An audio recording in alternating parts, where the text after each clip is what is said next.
Yeah. Um, I Okay. I feel a little better after talking to David. Um, Yeah. but he recommended I read the dissertation again, the entire dissertation, so several times. Um, do you agree? Yeah. I mean, yeah, that's really the best preparation is just to read it, enough that you can talk about it conversationally, Hmm. I mean, that's kind of the point that you want to get to. Correct. That, yeah. All right. So I'd like to talk to you tonight. I have some, I just want to go over a little bit of everything. And then I wanted to see if we can do a dry run, quote unquote. So me actually presenting the whole thing and you Yeah. pretend to be the chair and the mentor. So we can do it on this link. But if you can connect on I think you're calling in right now, right? You're calling in. Yeah, I'm on my phone right now. Sure. But then when we do the dry run, if you can connect with the link so that you can see my screen, you can see the actual presentation, how I move the slides, how I present it, and see my face. They want to see my face. Unbelievable. So, uh, Okay, so you link on the global go-to meeting, and you just correct. link on that. And Okay. it may ask you to download it because I changed the settings for privacy because I was hacked, but it's safe, and you can always delete it later. It may take a moment to download, but Okay. Yeah, well, tonight I have no, no, not until tonight, 8. not tonight, but we can do it Oh, maybe okay. Wednesday. So if you tell me, okay, fix this, fix that, at least I have another Oh, day, okay. Yeah, so just do, Thursday. What do you think? Maybe a Wednesday? dry, Mm-hmm. yeah, a dry run. Yeah. Sure. Yeah, usually Tuesday through Thursday I get home like after 6:30. Yeah, no, So, that's fine. So we could do, if that's okay with you, on Wednesday, the 18th, if we can do 8:30. Is that too late? Because I also work um late, unfortunately. okay, sure. Is that okay? Okay. So Sure. same link, and I'll send it to you so you have it again. Carol and Elena. Let's call it PowerPoint. Okay.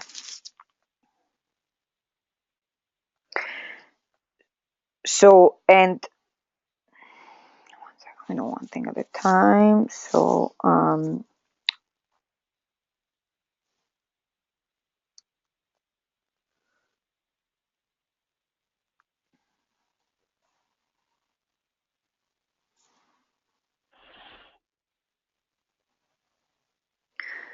right. So because they want to see my face, unbelievable. Um, if you're here, you really have to like make sure you like that you don't do any of this, like with your voice, or they're gonna know there is another person, and Mm, I'm not supposed yeah. to. I'm not supposed to. So do you think you can be really quiet? Yeah. Well, yeah. It's I mean, so they're going to do it on webcam then. I Yes. mean, they want everybody on webcam. Yeah. Well, not everybody. I don't know. They told me. I saw some people. Some people are on webcam. Some others are not. So I asked that question. And they said, "Oh, let's do the webcam." I'm thinking, great. Um, so anyway, it is what it is. But so you'll see that on Wednesday when we run it. It won't look too good because then, well, we'll practice it. We'll practice the technology part because I think that then the PowerPoint will be smaller because there has to be space for my face. Whereas if I don't show my face, they can see the whole Yeah. screen. So And maybe at the beginning and at the end, I don't know how they want me to do it, but So we can, you come a little earlier the day of, and then we'll figure it out. We'll figure out, maybe we'll move the table. You'll be behind my screen, so it looks like even if I'm looking at you or at your computer, they cannot tell Yeah. because you'll be directly behind my screen. So it looks like I'm looking Yeah. directly at my screen. But they Yeah. made me sign a waiver saying that there's nobody present during the defense. So you're really nobody's supposed to be there, okay? Just so you're a ghost. Yeah. So, yeah, wow. So, I have you listen to some of the other defenses. I mean, what kinds of questions do they ask? Do you have a Yes, sense of? yes, yes, I have. So they ask, which I put all of you. I see you're looking at it, the defense note. So I'm gonna follow this. I put it at the end, page 14. They ask questions such as one, were you expecting different results based on the literature? Um, you told me this actually, why you chose sources. And then number 3, why you chose the study topic. Um, 4, what did you find? What do your findings really mean? 5, why could ask, why quantitative, and would you do a qualitative test next? Um, and then life after graduation. Um, okay, and then that's it. These type of questions. So, but I went over all the statistical terms with David. So let's just go over if you don't mind. I'm just gonna go over it. So I'm clear on the motivation of the study. Okay, the parts in pink that I highlighted in pink is those are the most, the concepts which I think they may drill me on. So the problem, and A is attachment, S is style, R is relationship, B is bond. Okay, I hope it's not confusing. Um, so so I'm clear about the problem and the purpose. I understand that the way attachment styles um, are measured is with the two, avoidance and anxiety. Okay, then I'm clear that for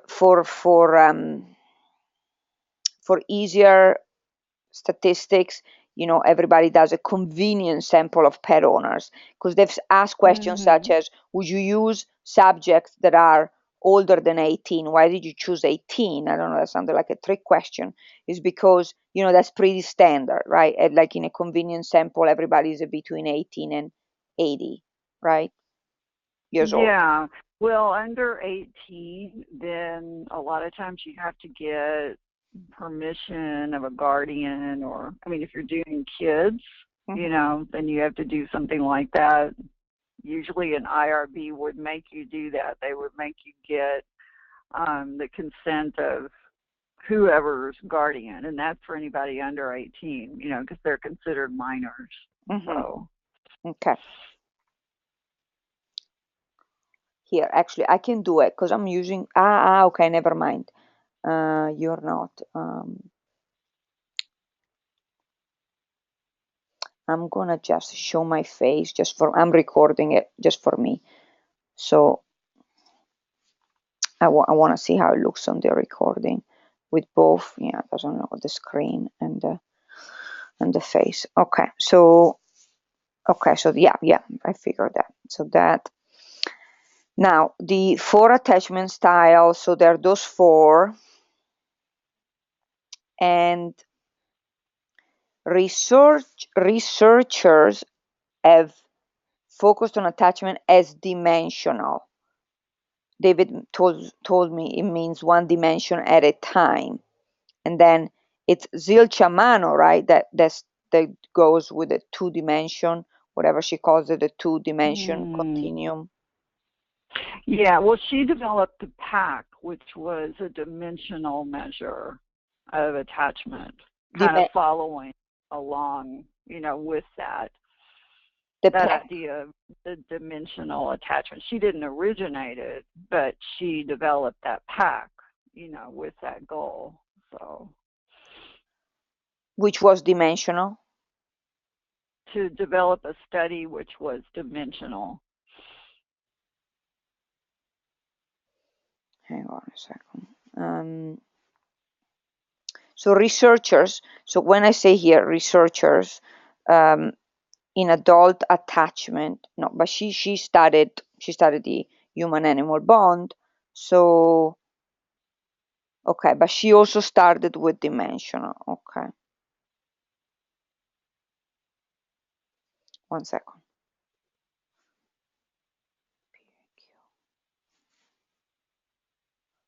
Okay. Okay. Let me make a note. That's dimensional. That's dimensional. So what is that two-dimension continuum? I thought that was hers too. No? Well, it's, and I don't even really understand, everything about it. It's just, I know from reading the literature that the original measures of attachment kind of focused on the four features: the avoidant, anxious, insecure, and then there was another one that was, I think, like fearful, avoidant. There are four kind of styles, and some of the measures measure that, and then some of them measure anxiety and avoidance, and they see that as relevant for adult attachment. Okay. All right. So dimensional. But anyway, dimensional just means one dimension at a time. Is that correct? Or would you explain? They asked me. I think, and that's probably a concept that's really specific to psychology. And so psychology, isn't strictly my discipline, but from the literature that, I read, in writing a literature review, it's kind of a continuum. The earlier measures that measured the four features were called categorical measures, and they would just the measures that they would use, the questionnaires or the surveys. I think one of them was by Bartholomew and Horowitz.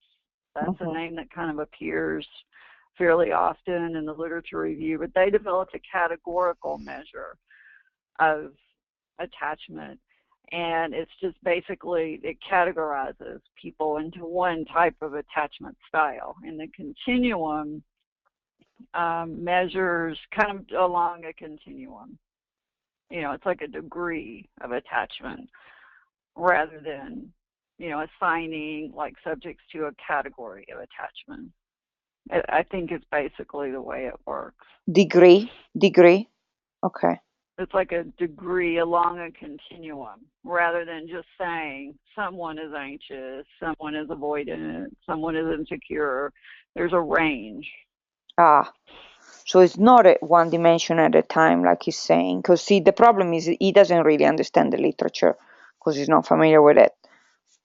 Well, if that is what he said and that's the way he understands it, then that may be the case.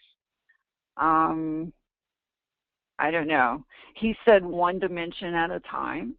I think that's what he said. Yeah. Because he, did the statistics. So I don't know. You might want to ask him about that, or ask him to kind of expound upon that a little bit. Because I don't know. The literature that I read, said it's dimensional. And I don't know about one dimension at a time.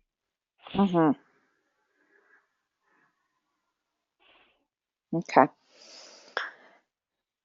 Then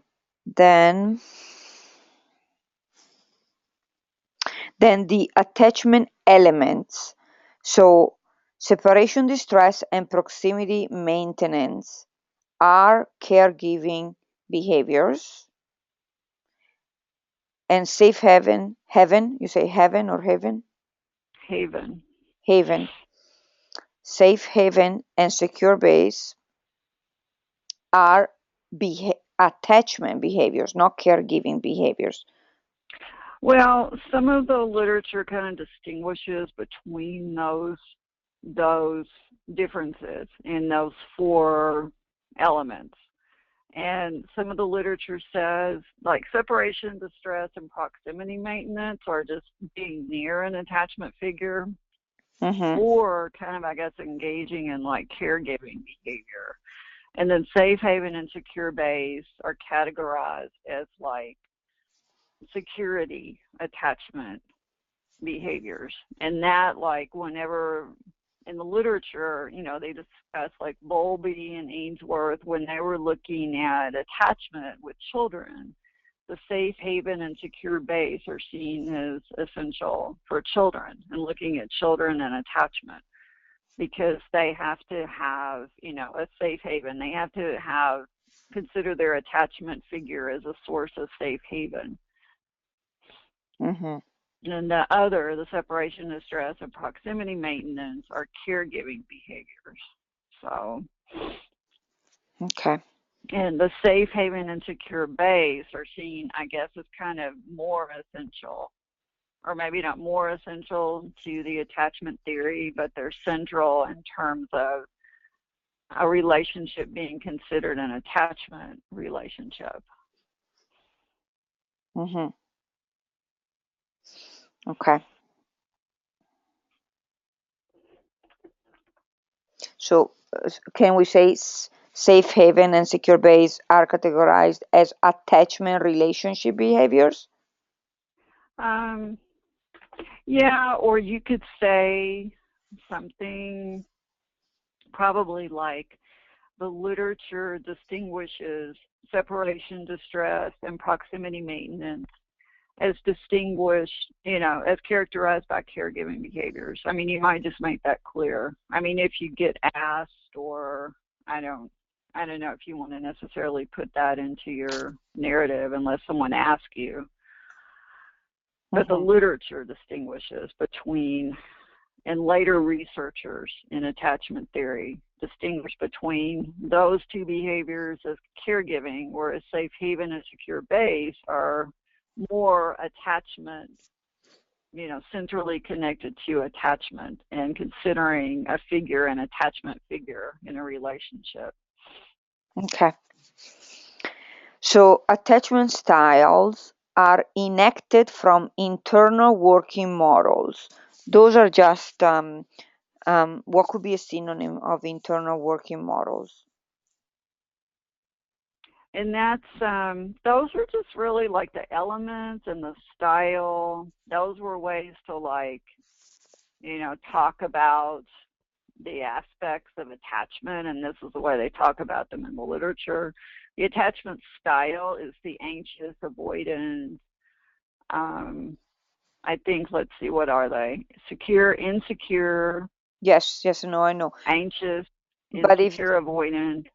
Since I'm saying these are enacted from internal working models, if in case they ask me what does internal working models, I doubt it, but how can I explain it? Is it a way it's internalized? You could even take that out or not mention it. Internal working models is, I mean, according to what I remember reading in the literature, it's basically, and actually let me just bring up the actual dissertation and see, because that's in the literature review. Let's see. What is that?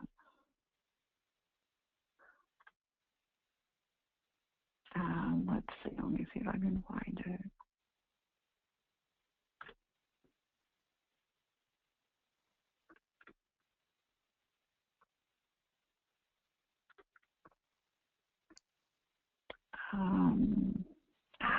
Let me see if I can do a search.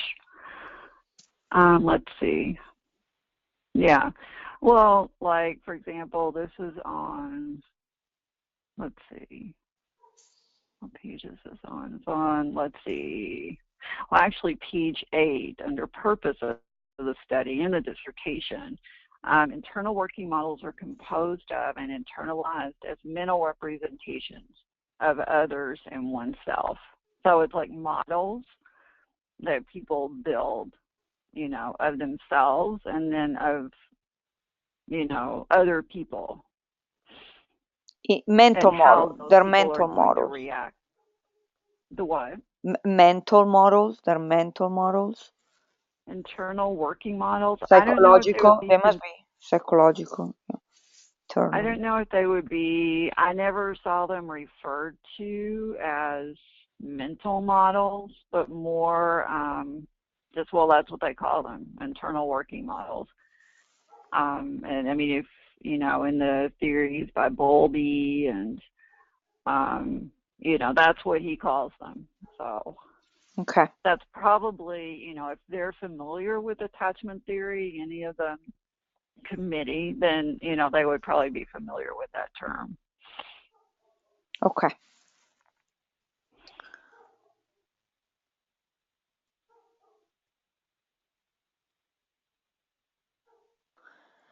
All right. So the research questions and hypotheses. The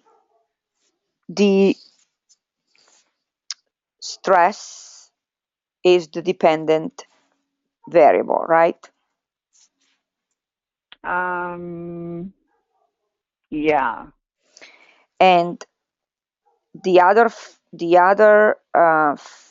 four things, the bond, anxiety, and avoidance, are they called predictors? Predictors, right? Three, they're variables, but they're also, well, and they're the independent variable. They are the independent variable, right? The other three, or predictor, is that correct? Yeah, I don't know about predictor. I think they would be considered independent variables. Yeah. And stress would be a dependent variable. Predictors, okay. Okay. Okay, let's just call it dependent variable, not predictors, although predictors is used later on, I'll point it out. Or yeah, I'm looking actually in the dissertation. I think that's how they were referred to in the dissertation. 3 predictor variables. Yeah. Which is the independent variable, right? And yeah.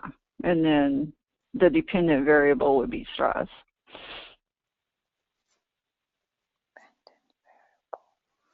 Predictor, okay. Okay, so basically the null hypothesis,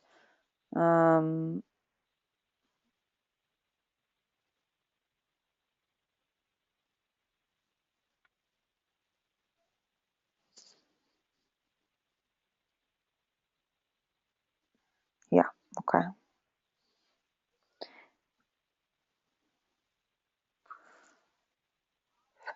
Okay, and the alternative hypothesis, okay. Okay, so basically, it's a question, if it's yes, if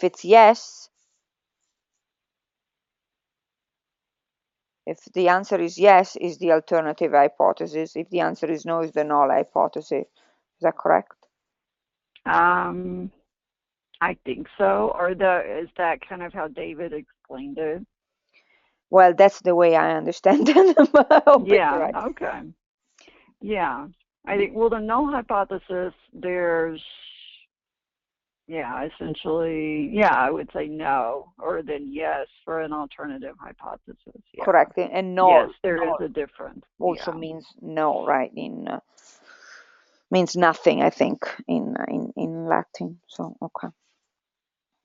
Right. So perfect.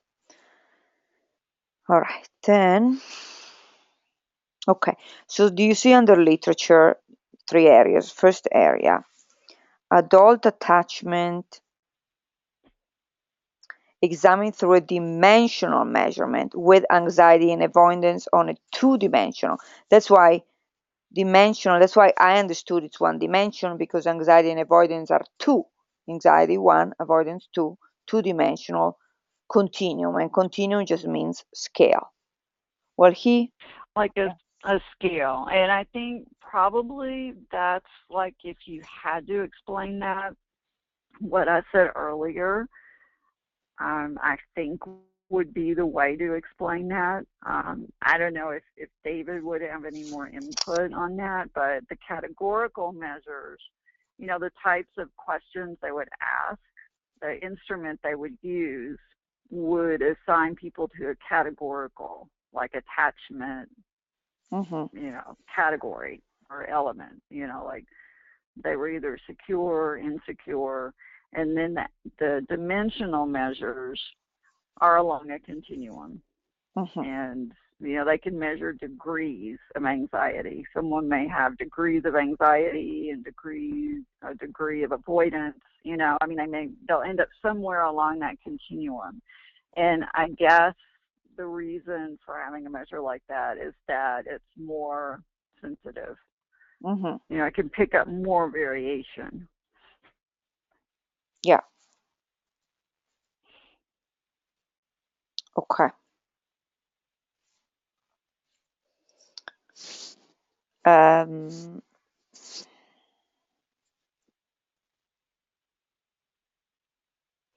Perfect. Then I'm just skipping the parts that are clear. I'm going down to the methodology.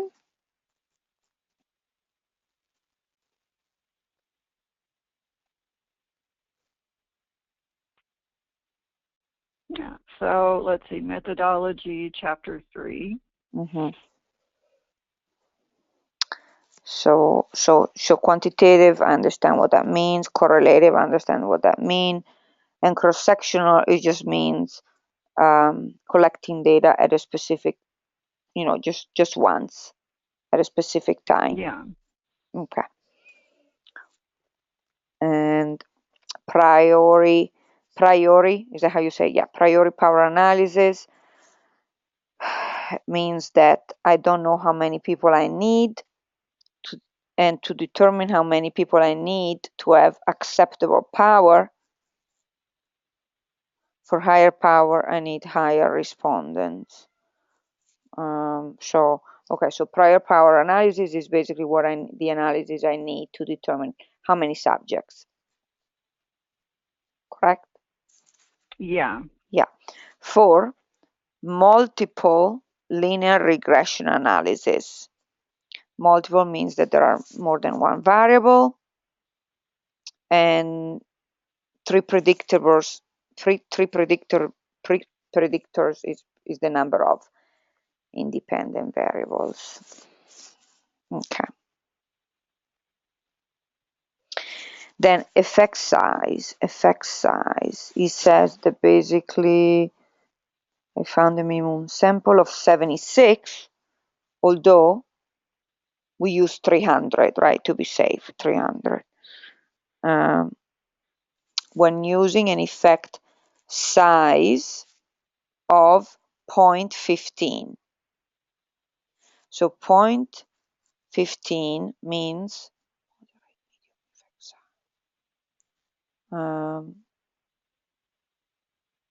it's a moderate effect size as expected by this type of analysis, power analysis. And the alpha level, okay, what is that, the alpha level? Yeah, okay. And the alpha level, it doesn't think I should call it P, but okay. And do you know? You think I should call it alpha level? I'm not sure. I think either one, but for kind of, I don't know, things like that, you might want to check with David because, yeah, that.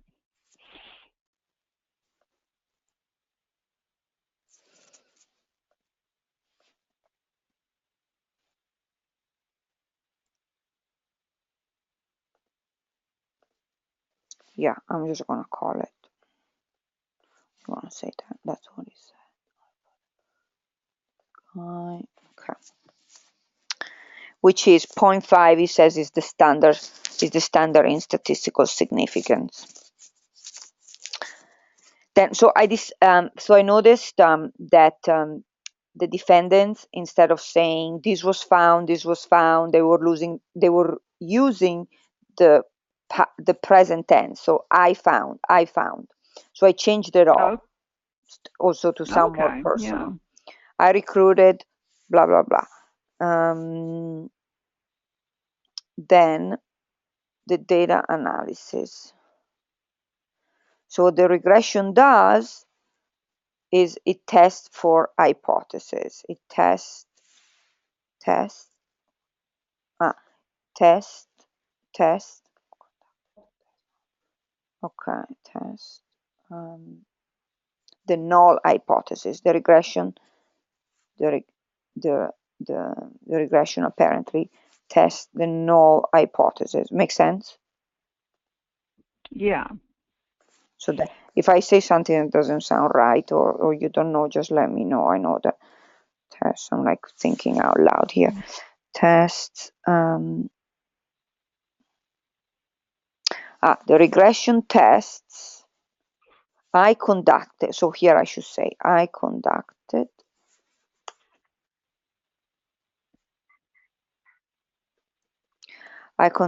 regression tests or analysis to test the null hypothesis.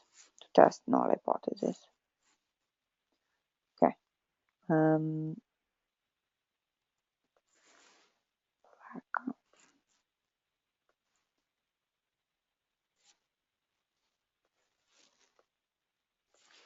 Okay.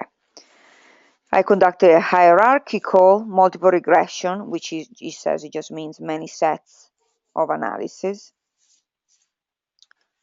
or separate tests of regressions to test the four null hypotheses. Oh, okay, that doesn't make it. So, okay, so it's saying the same thing twice. So first it says, Yeah. right? All right. First it says,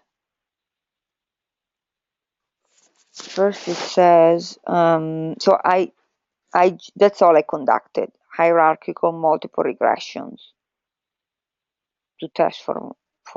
So I should just delete the first part. Let's see. Well, let's see. Are you talking about the and let's see. I'll highlight it. I don't know if you can see that or not. Yeah, I Are can you see it. talking about Mm-hmm. this sentence? Well, Because this sentence, I think the first sentence I should delete because it's saying the same thing as as the second one. No. um, yeah. So you're talking about it saying the same thing as I conducted the regression and then I conducted a hierarchical because they both test the null okay. hypothesis. So Yeah. it must be that Oh, yeah. the, Okay. Yeah. Conducted regression test. Yeah. so I'll delete this guy. Yeah. The first sentence. Yeah. I see what you're saying. It's saying the same thing. Mm-hmm. So, Okay, so does it sound English? I conducted a hierarchical multiple regression. No, no, hey. I conducted hierarchical multiple regression tests. I think it's understood tests. I should just say, yeah, you're right. A hierarchical multiple regression that is no, it's understood that it's tests or yeah. analysis. Okay. Sorry, I'm doing some editing in my own way of understanding as you have you on the phone. So Mhm. this brown stuff is the statistical stuff. It's David stuff. So I remember it like that by color. Mm. Okay. Or separate Mhm. sets of regressions to test the formula. Okay. Then here he changed a few things. So he said, I met the statistical assumptions, which means that not violated in the regression models, did not present all of the diagnostics in the dissertation manuscript, but I have copy of it, 30 extra pages. I don't, but he does. Not violating means that the assumptions, such as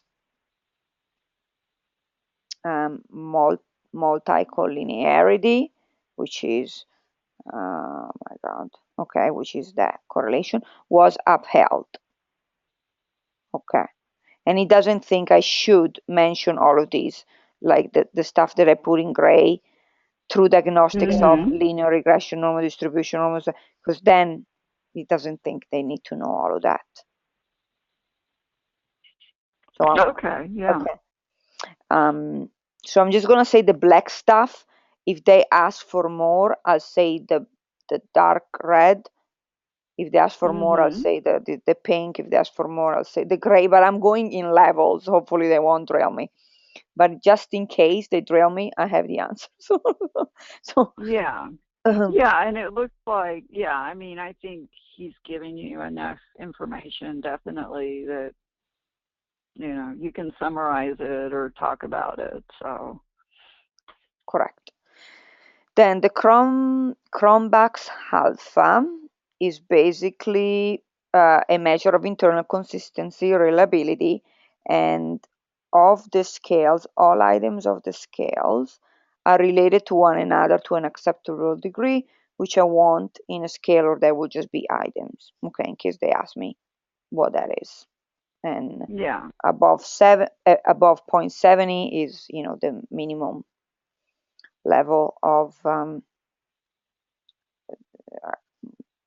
accepted for internal consistency or reliability.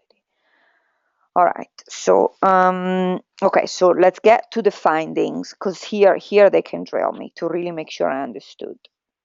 So what the null hypothesis rejected for question 1 really means is that there is an association between stress and strength of the bond. Okay. Okay, so Yeah. remember that, because I'm going to get back to this at the end. So for research question number 2, the null hypothesis accepted. He told me that I shouldn't say that. I should say failed to be rejected. Means that there was Okay. no association in this case between stress and anxiety. So for RQ3, the null hypothesis was rejected, which means again that there is an association between stress and avoidance. Okay. Okay. Okay.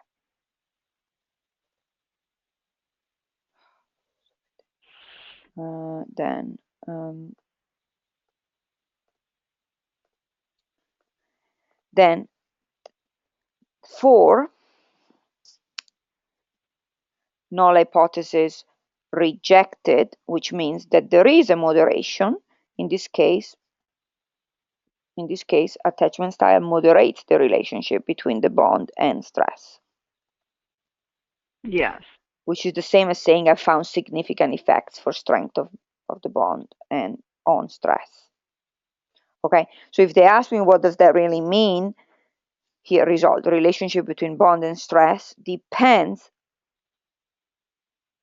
Relationship between bond and stress, yeah, depends on anxiety and avoidance, which are the styles, right? The attachment styles. That's correct, right? Oh, so let's see, are you looking at results? Yeah, I know, sorry. Are between B and stress depends on anxiety and avoidance. So now R is It's the relationship between the bond and stress. okay, between the bond and stress. Yeah, that sounds correct. Yes. So Generally, which is the same thing, I found significant moderation of strength of the bond, controlling for anxiety and avoidance.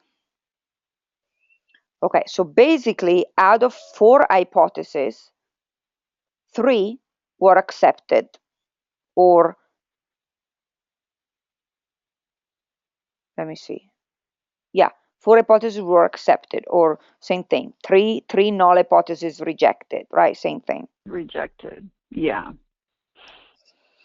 So it means And that, one null hypothesis was accepted, or I yes, guess, as he said, or failed to be rejected. yeah, because, well, I can talk about it now. So basically, if they ask me, were you expecting different results? I can say, well, which is question number at the bottom, page 14. Question 1, were you expecting different results based on the literature? Well, I can say 3 of 4 of the hypotheses were supported. That's correct, right? Yes. And all these hypotheses were new, right? They were not tested before, otherwise I would have had no dissertation. Yeah. Okay, so going back there. Okay, that's fine. Then in the discussion,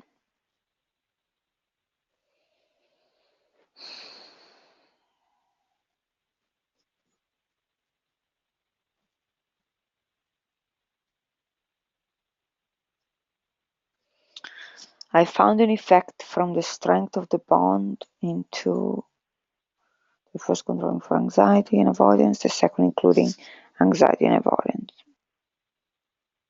So another way to say this is I found the bond to have significant impact on stress through okay, hi, sorry. Hi, come on in.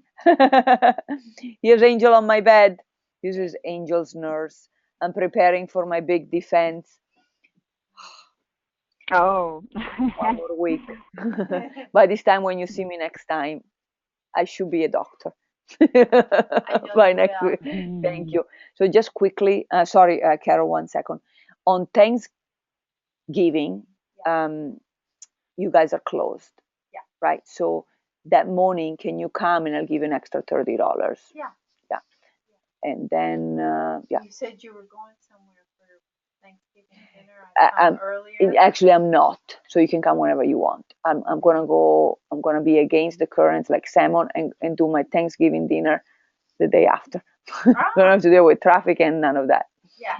Can you do me a favor, please? Can you check that these 2 back gates are closed?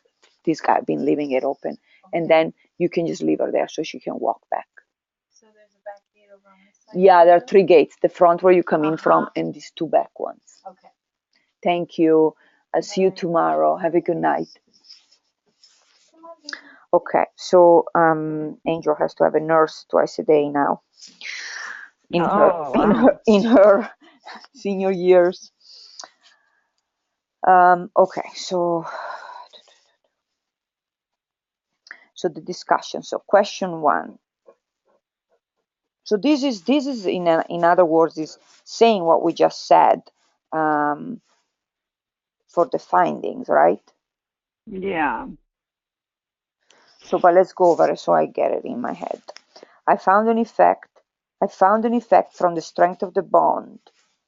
The first controlling. So it's like saying I found the bond to have an impact on stress. So the strength of the bond affects stress. Strength of the bond affects stress. Yeah, which is what we have said.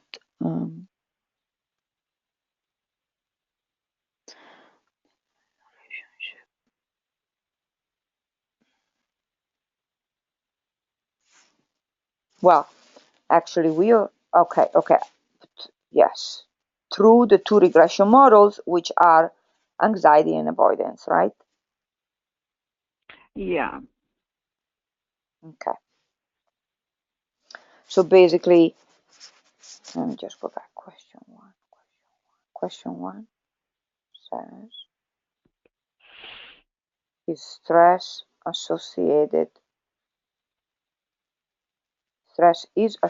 with strength of the bond. Stress is associated with strength of the bond. So here takes it one step further and says stress is associated with strength of the bond through attachment style. Is that what it's saying? Let's see. Where are you at? Discussion question one. Discussion question one. I would say it. Let's see. I would say it. Let's see. Predictors included within the model. Well, I mean, you could say all of it, but I think the way it's stated there is probably the way you want to say it. In the last sentence, to have a significant effect on perceived stress through the two regression models. I mean, that would be a shorter way. Yeah. No, I know. I'm gonna present it like that, but yeah, I know they're gonna ask and then if you had to what that really means. They're gonna ask me what yeah. that really means in a dummy version, because they've asked everybody else to really make sure we understand what the results mean. So so here, if they ask me what does that really mean, question one. So is that what it means? That yeah. Well, I mean, from what I understand, looking at the statistics, it looks like David ran two regressions. The first controlling for anxiety and avoidance, and the second one included anxiety and avoidance. And both found a significant impact on perceived stress. So both anxiety and avoidance affect stress. Don't worry about how I'm going to say it. I'm just trying to understand it in my head. Both, let's see. Because I thought that actually one was not significant. That's what. Well, let's see, because this one was, let's see, this was the strength of the bond, okay, on perceived stress. Well, I think that was basically the strength of the bond and then stress. Mm-hmm. And you might want to clarify with David how those two variables were positioned in the regression. But the way I understood it was he was looking at strength of the bond's effect on stress. And he did two regression models, one controlling for anxiety and avoidance. Meaning, I mean, from what I understand, that means that he was controlling for those two variables. And then the second regression included anxiety and avoidance, not controlling for the two variables. So that question had to do with strength of the bond and stress. But he considered the other two independent variables, anxiety and avoidance. And you might want to clarify with him more. I mean, if you're able to email him or call, exactly why he did that. Okay. But, I mean, it looks like it's pretty well summarized here. I don't know, how in depth they would question you about that.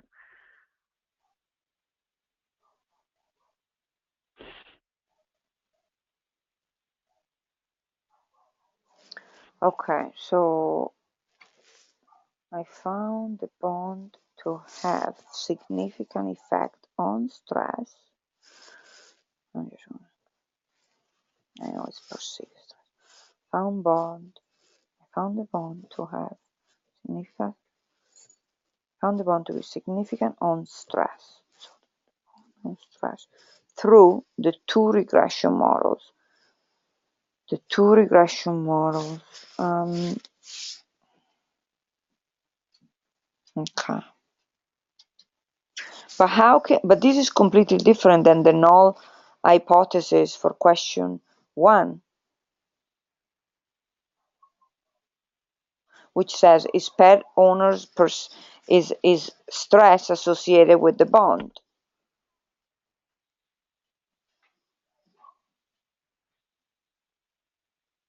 Is stress, is that what it's asking? Is stress Well, associated with the bond? yeah, that's what question 1 is, right? It's stress, basically. Strength of the bond and stress, yeah. Yeah.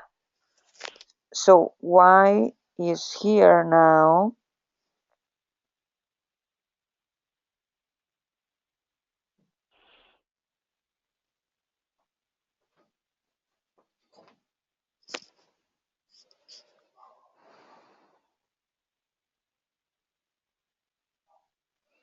It doesn't talk about anxiety and avoidance in question 1.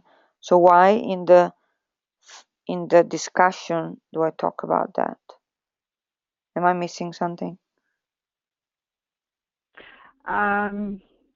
Well, that's quoted from the findings. So, in that, I mean, from his information from chapter 3, that's the way he ran the regressions.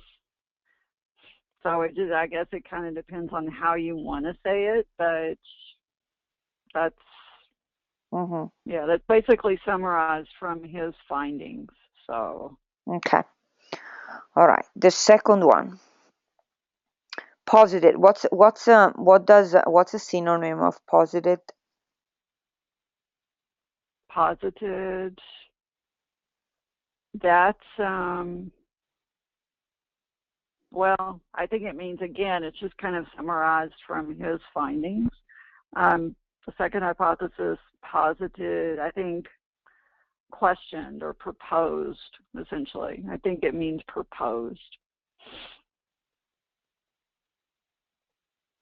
Proposed that there was an effect of anxiety and stress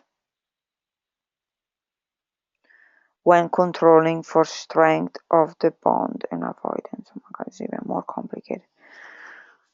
There was no significant effect of anxiety on stress.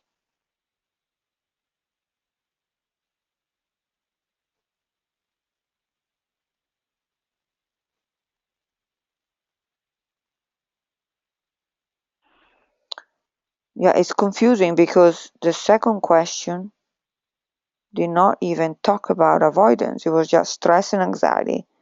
So he brings them up. He brings it up. He included them anyway, and they accepted it. Interesting. That well, you probably want to ask him and clarify like how he ran the regression. But looking at the let me go back to the dissertation. I mean, I think that's pretty typical. If you run regressions, you're controlling for certain variables and then you're including other variables. I mean, I think that's fairly standard. But you might, for those, you might really clarify with him like how he ran the regressions and what he was controlling for. And let's see. Let me go back to, let's see.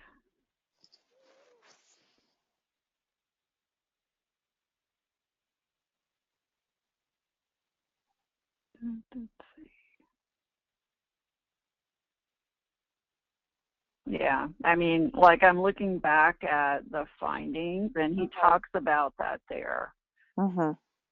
So, and, honestly, I mean, I can quote what he's saying, and I can talk about it. I understand it intellectually, but I don't know the numbers and I don't know why he would do those particular statistical tests. So that's something you'd have to kind of talk through with him and ask him, what does that mean, controlling for a variable? What does that mean, considering other variables whenever you're testing, strength of the bond and stress, then why would you include anxiety and avoidance? Do you think they could ask me that? if you want to really be clear on it, you might ask him. Because, I mean, it is confusing. I mean, I find statistics confusing. So it's, I would really have to talk it through with someone if I were going to, present it in a defense. Mm-hmm.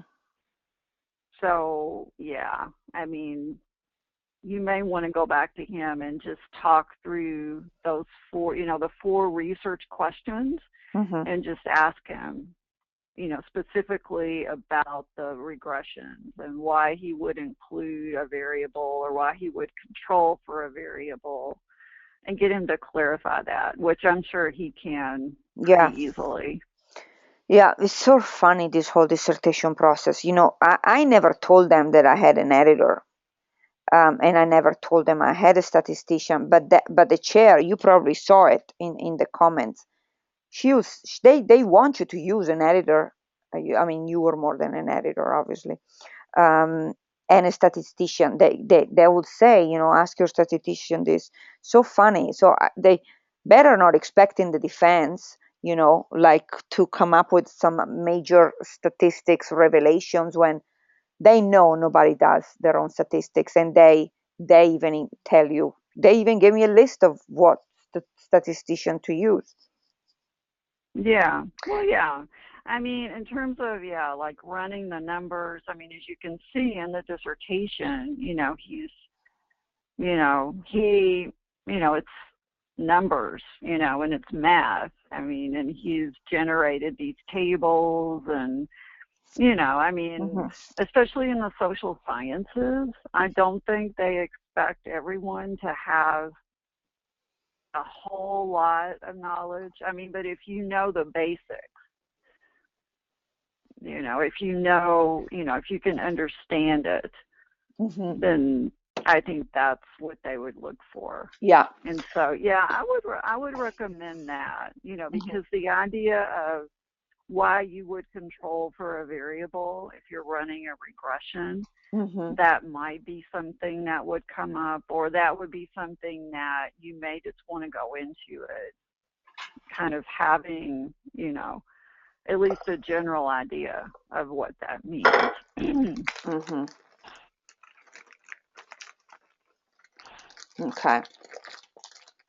Okay, I can.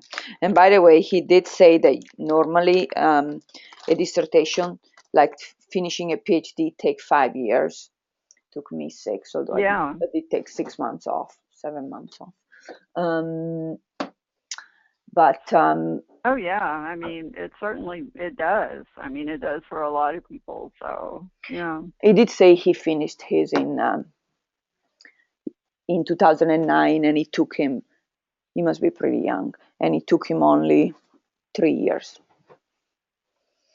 Yeah. Wow. Well. Yeah. Anyway,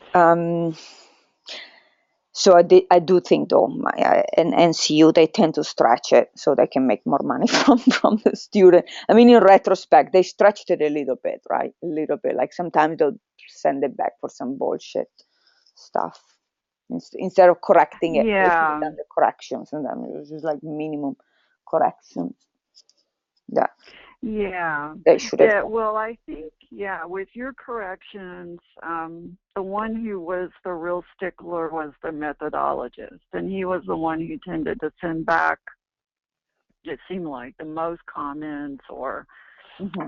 I mean, your mentor had a lot of kind of stylistic things, Mm-hmm. or, I mean, she was pretty much just a bear about anthropomorphic language, Mm-hmm. which, not all editors would really zero in on every single instance of that.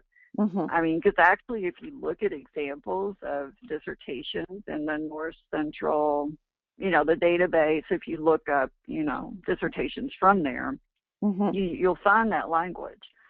But of course, it's better if you don't have it. What does it But even she mean? was certainly, Anthropomorphic.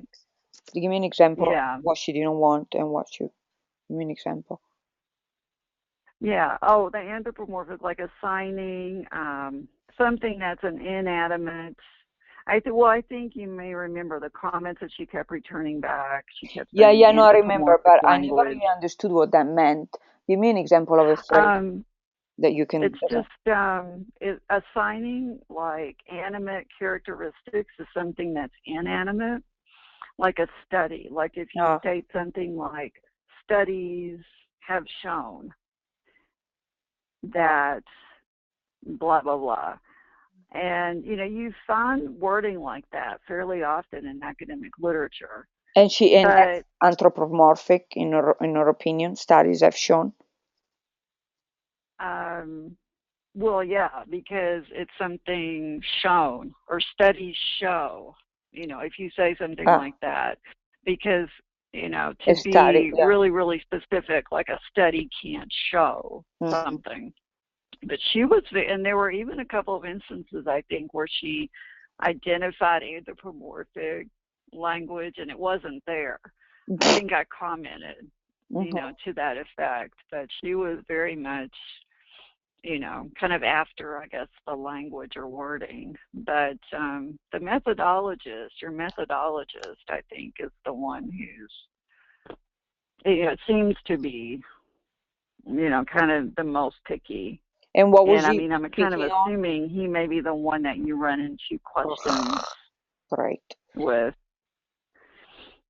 What were his But questions yeah, with the about? statistics, You remember? oh, the what? What were some of the method? What was the methodologist Melaragno fixated on, so that I know for the defense? Oh, which ones? Oh, Yeah, no, for was some it in reason I can't general? hear. Yeah. What was the really? Can you hear me now? Hear me? Let me see. Actually, let me put you on speaker. Just one moment. Oh my God, I hate the speaker. It Um, makes me like shout. okay, yeah, Is it better now? Maybe my yeah, cord was twisted. Maybe that was it. Is it better now? yeah. I can hear you now. Okay. So, what was he in general? What was he fixated on? Well, just methodological issues, but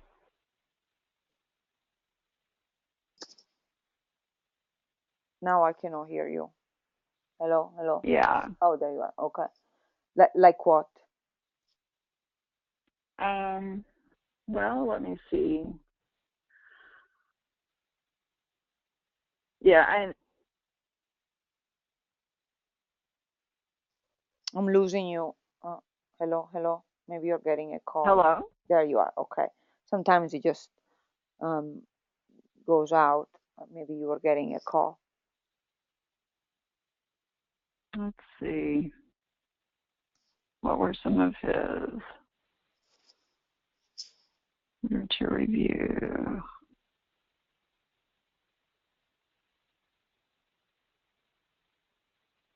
Let's see.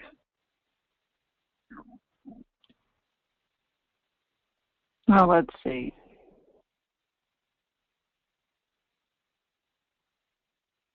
Just things like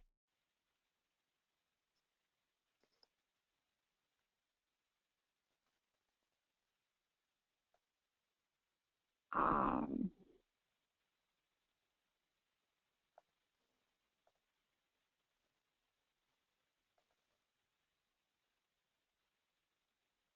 you know, specifics about. But we are actually cutting out, my dear. I can't hear you. Carol. Am I? Yeah, Let's yeah, see. Hello? yeah. It goes in Hello? now. So, do you want to either I wonder if we should just get back on it, both of us, but then it'll cut the recording. Do you want to try calling back in really quick? Um, okay, let me try that. Okay, thank you.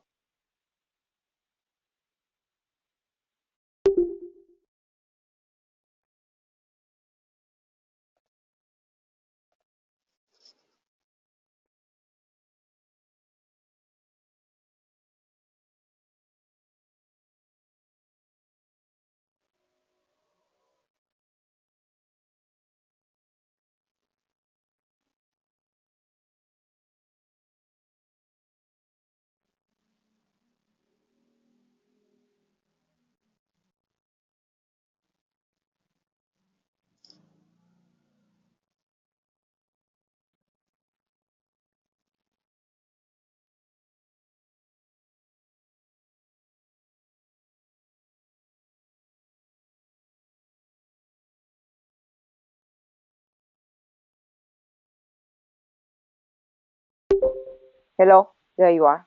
Oh, hello? Okay, I think maybe this is Yeah. better, hopefully. Okay, so do you remember what was some of what he was saying?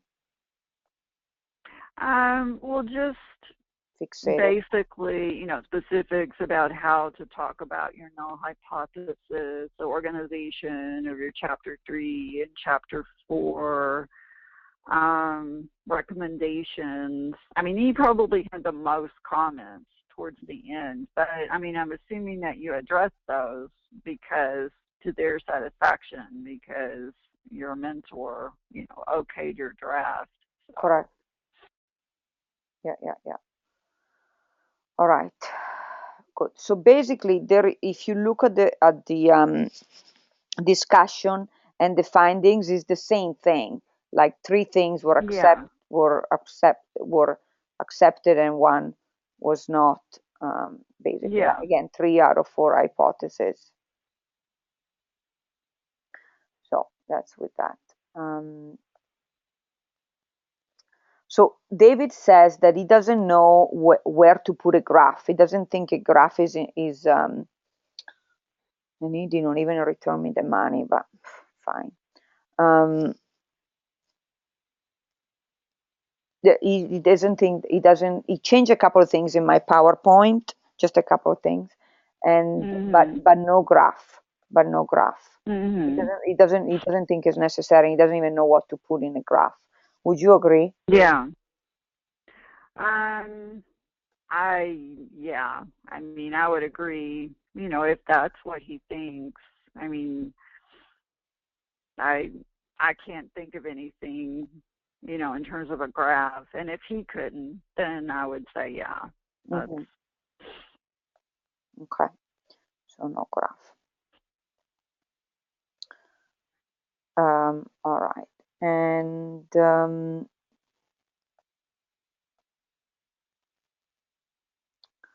me see. So then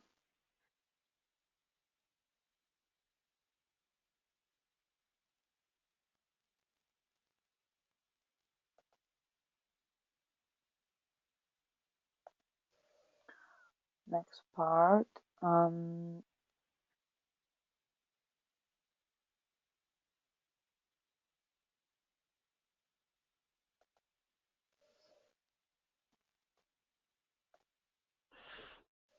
Okay, validity. So now the instrumentation. Validity and reliability, factor analysis. It says factor analysis is just a method used.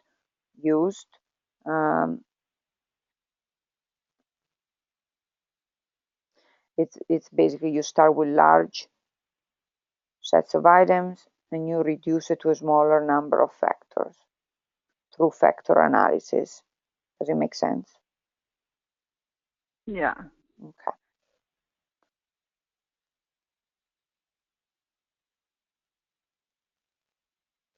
Okay, here it is. So attachment, anxiety and avoidance, which is my other moderating variable. Is the moderating variable the same as independent variable? I'm not sure, like strictly speaking, Mm-hmm. the terminology and how, like, what the distinction might be. Mm-hmm. So that might be another question for David, just to make sure, you have the terminology correct. Okay. So here, attachment anxiety and attachment avoidance, they're the other moderating variables, right? So those were measured by the PAQ of Zilch-Amano. That's dimensional, right? Dimensional. We said that's dimensional, not two-dimensional. And let's see, you're on the I'm right here. PAQ. Yeah, and that's a dimensional measure. For sure. I wrote dimensional, but I'm not sure it is. It is, right? Dimensional. Yeah. Okay. And she developed it from adapting those other ones, those other scales, correct? Yeah. Okay.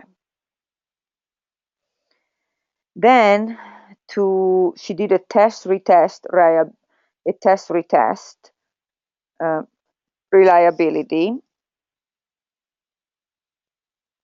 which means that it's reliable, basically, because the Yeah. coefficient was that one. Okay. Yeah.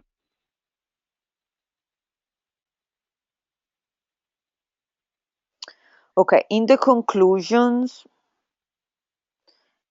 Zilchamano established orthogonal. He said orthogonal just means, basically, that the variables are not related to one another. Did you know that? Yeah. You knew Yeah. that? Oh, good. Yeah. You know a lot about statistics.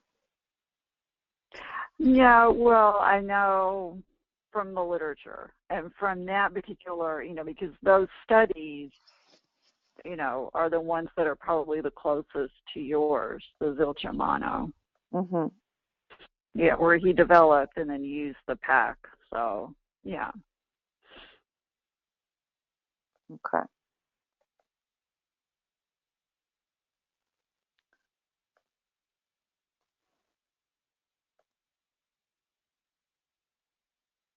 Um,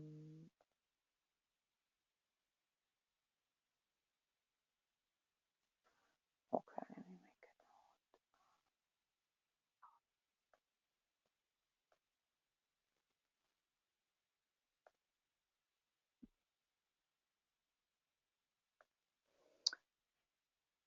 Okay. So,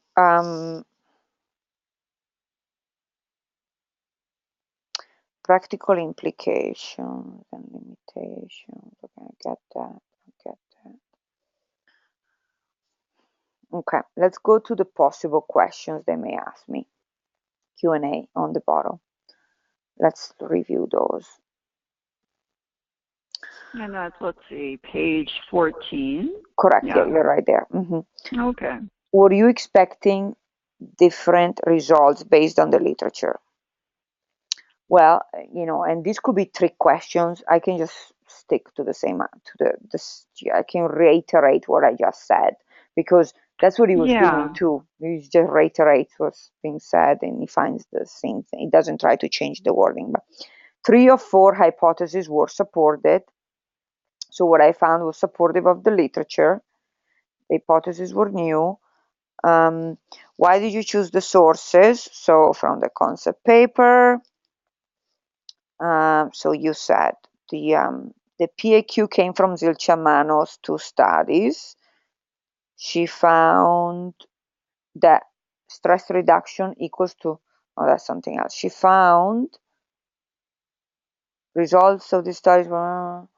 She found, okay, that just what I found, that avoidant attachment style affects ability of pet owner to achieve stress reduction. That anxious attachment does not affect ability. So I found that same thing, right?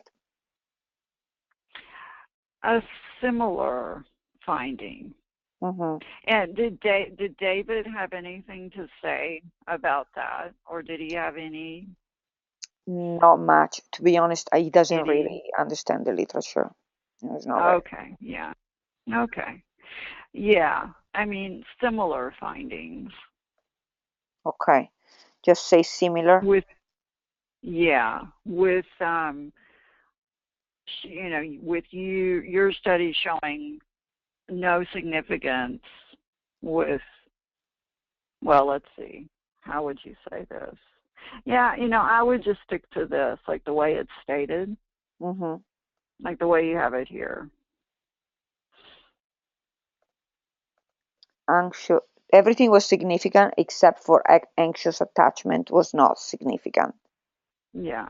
Right? Yeah. Okay.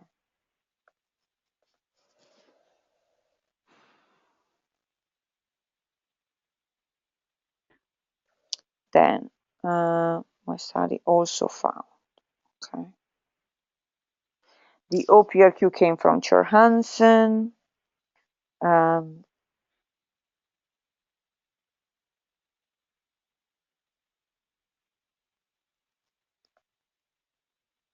You said Kurdek.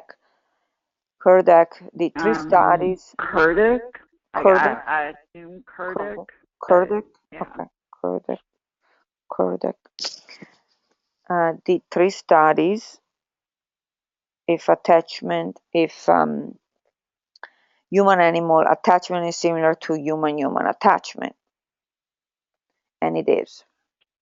Okay, was already proven. So this study supported what's already out there and possibly expanded it a little bit. That's what you told me last time. Do you still feel like that? Yeah. Yeah.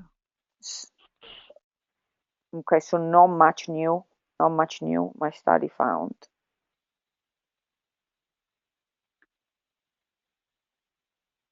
Is that correct? Yeah. This study did not find much new. Okay. It almost sounds like a waste, though.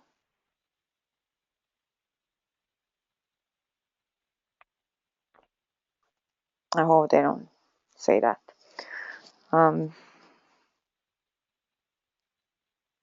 Okay. Maybe I shouldn't say that, though, because to just say the study supported what's already out there and possibly expand it a little bit is almost like discounting the study. Yeah. And especially if I'm trying to defend myself, maybe I shouldn't say that. Yeah. Would you add anything else? Actually, this is not even.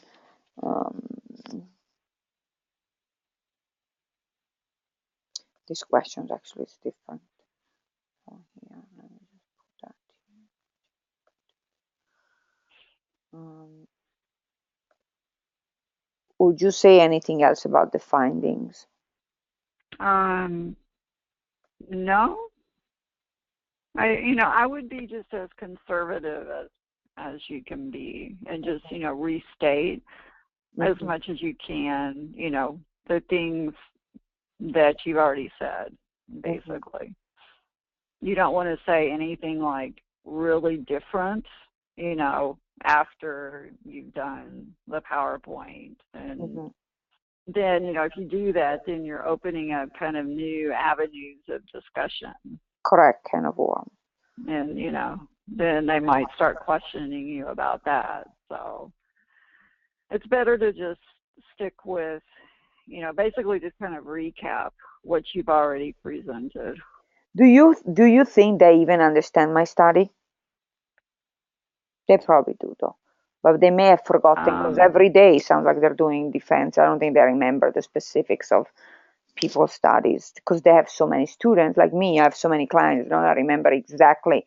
I remember bits and pieces, but then I have to look at my notes. Yeah. I'm sure they would understand it. Yeah.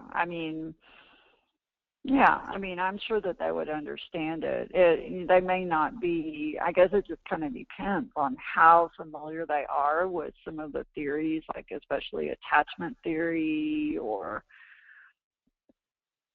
it kind of depends on how familiar they are with that theory, and then with that literature. Okay.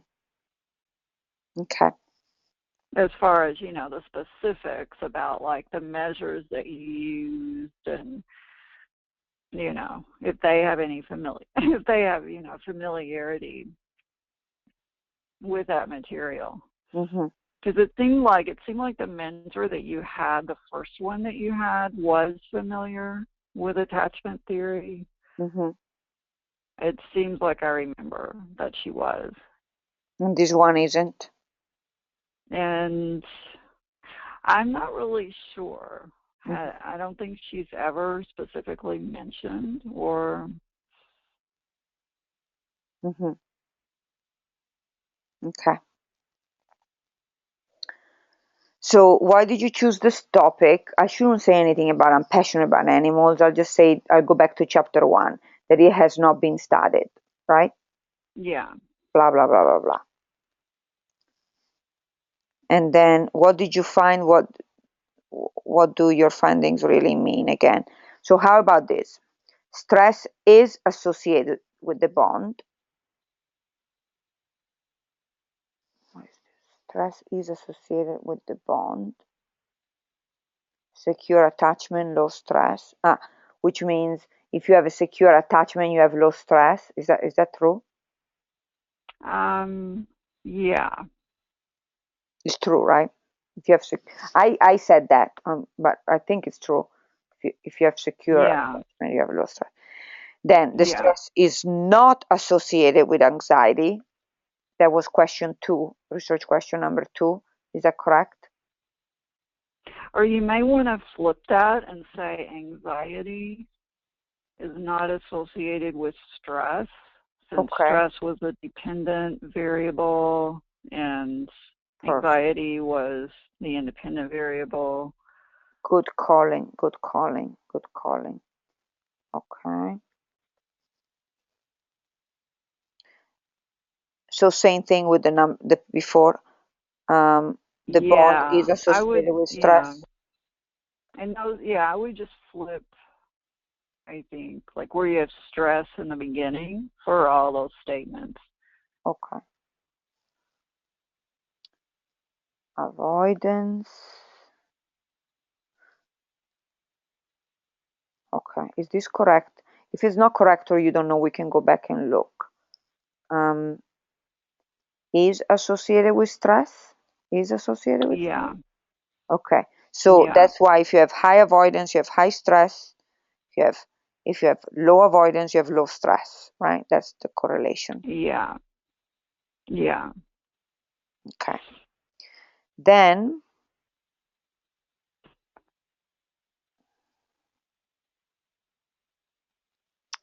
attachment style does moderate the relationship between bond and stress. So effect of bond on stress, this correlation increase this correlation of bond on stress increases with high avoidance or high anxiety. So the Yeah. correlation, is that true? Yeah. Okay, so bond on stress. So, okay, yeah, this correlation, it's not a correlation, it's relation. Is relation or correlation? I would say relation. Okay.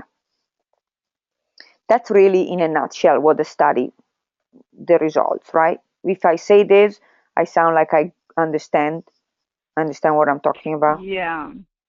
Okay. And this is another section you might just want to run through with David. I mean, Yes, ask him, if you're going to give a summary of your findings, ask him if you're stating it correctly. I would confirm it with him. I did, and this is You what we did? came up with. But between me and you, because I know you grasp the literature more than he does, I wanted to pass it by you just in case he makes some mistakes. I wanted to get the two of you together, but it's so hard. It was so hard to pin down that as I let you know as soon as I was able to get an appointment with him, but I knew you probably were not going to be available. So that's why I'm doing this separately with you. Yeah.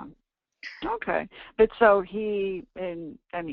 so you went through this with him. Yeah, yes. I mean, Okay. and he wasn't 100% sure, but he took time to go back and reread the literature a little bit while he was on the phone with me. So I'm hoping he got it. But it does sound correct, right? It does. Yeah. Um, from the research questions. Anxiety. Let me just look. Anxiety was the second one.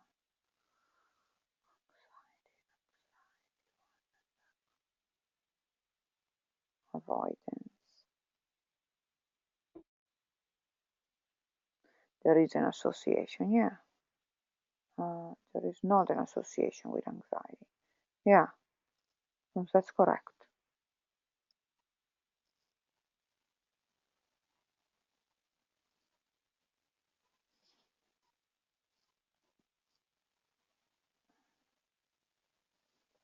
think it's correct. Then number 5, I think that's redundant, but just in case. Quality, why they asked, would you do a qualitative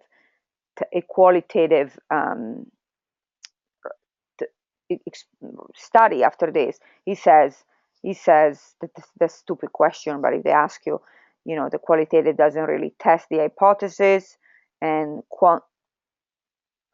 so in the future only something quantitative would be an extension of this study. Does that make sense? Yeah. Yeah. And then, same thing. If they ask me what you want to do after graduation, he says to lie and say that I am interested in doing more studies after I take a break, like you said. Who cares? Even if I want. Yeah. Yeah. It just sounds good to say. Yeah. Yeah. And then, and just like you said, just don't give details about my business. Just say I may be involved with new business pursuits, with an online, just vague, an online community with animal topics maybe in our lives, set of issues. And I'm in the process of co-authoring a book that extends out from this dissertation. Perfect. He said it's okay to ask how long before this research is published or available. Okay, yeah. Okay, so that's it. Is there any other questions I could ask them? So that way the focus is not on me, it's on them. Oh. If they let me, they may not, but I'd rather have them talk than me. So could I ask if they say, do you have any question? They probably won't, but just in case, could I say, well, I have to thank them again at the end, but thank you. Yeah, I'm not really sure. I mean, and David might even have feedback on that. I mean, if he's been through a dissertation defense, I've done a thesis defense, so, which is structured pretty much the same. But yeah, I mean, I didn't really ask. I think I asked a couple of questions at the end, but that's, but if they say, like, what? Do you have any questions for us? Can I say something like, what did you enjoy about this presentation? Or what do you enjoy about NCU? Something in general. Or, are you going to be at NCU for a long time? Is that too bold? Yeah. Yeah, I mean, I guess it just kind of depends. Well, you mentioned though with the other defense, did you get to hear all the questions, or at the end did you hear any? Some, yeah. No, some, all of the questions, some only part of it, because sometimes they were running late. I had to go. Some idiots had connection problems. I can't believe these idiots, students that don't test it. Don't test the connection before. Yeah. Oh, yeah. So, yeah, I mean, if you wanted to ask something like that, I'm sure, yeah. Okay, sounds good. Perfect. Okay. So let's do this. I'm just going to reread everything, and so we'll just do that. I'll send you the link. Which is the same exact link, but please do connect with the internet link. And on at 8:30, and so you see my face. It's gonna be dark at that time, but I'll put the light on. And then just just give me feedback at the end. maybe don't interrupt me, and just let me go with it. Because they don't interrupt. That's the good thing. They do not interrupt you during the presentation. Okay. They do after. After they ask you questions, and then you can just pretend, just ask me questions as pretend, do your best and see how I answer. Okay. They're not going to have Well, yeah. notes. They're only going to have the PowerPoint. Yeah. Okay. Well, Well, what do you think, Carol? Do you think I can pull it off? Well, I would follow David's advice and read the dissertation and have a conversational, an ability to talk about it conversationally. You might even just want to, I don't know. I mean, I know myself preparing for a presentation, or when I had to prepare for a defense, I would just kind of run it through my mind, doing something else. Mm-hmm. You know what I mean? Like I would think, just to get it in my mind. Mm-hmm. So and as far as the statistics, I mean, having a general overview and an understanding of the statistics. I mean, I doubt really that they would ask you specific questions about like numbers in your tables or anything like that. And yeah, I would go through the research questions again with David and just be clear on the tests that he ran and the regressions, just so you understand it in general. Okay, I will. If you think of anything else, would you please let me know, since we're down to the wire? Sure. Okay. So for Friday, if you can be here no later than 1:30, no later, because by the time you come in, we set up the internet connection just in case. You may not need actually the internet connection. I don't think you do need the internet connection. I think you just need to have, but just in case, I'll give it to you. And just, every time you set up your computer, take a glass of water or something, use the bathroom. So, just come early, no later than 1:30, so I don't feel rushed, because I'm sure I'll already be a little anxious talking about anxiety. Yeah. Yeah. So your actual defense time is an hour. Well, they booked an hour and a half, though. I don't know if maybe after that they give me feedback or they congratulate, but it's technically scheduled from 2 to 3:30, the invite that they sent me. I'm hoping it finishes earlier, but Yeah. Is that okay? Yeah. It's last stretch. All right, perfect. Good. So if you think of anything else, please do let me know, okay? And I'll do my part. Okay. Well, yeah, I mean, I think you're on track. So, yeah, it's just, yeah, it's a lot of work. Yes. Thank you, dear. So, and you too, you've done most of it really, towards the end. I mean, towards the dissertation part, it's all you. And I could have never done it without you. We'll celebrate. So, thank you. Let's have a good week, and I'll talk to you on Wednesday. And let's hope I do a good job. Okay. Okay, and then I'll catch you. I'll catch you a check. Just keep me posted on when I see you on Friday. Okay. At the end. That's fine. Okay. Thank you so much. I appreciate you. Okay. Bye, Carol. Okay. So we will then meet on Wednesday. Yeah, 8:30. And you'll do a run through. Okay. Yeah, I just sent you the link again. It's the same one as today, though. Okay. Sounds good. So thank you. Have a nice weekend. I appreciate you. Okay. You too. Bye, Carol. Bye-bye.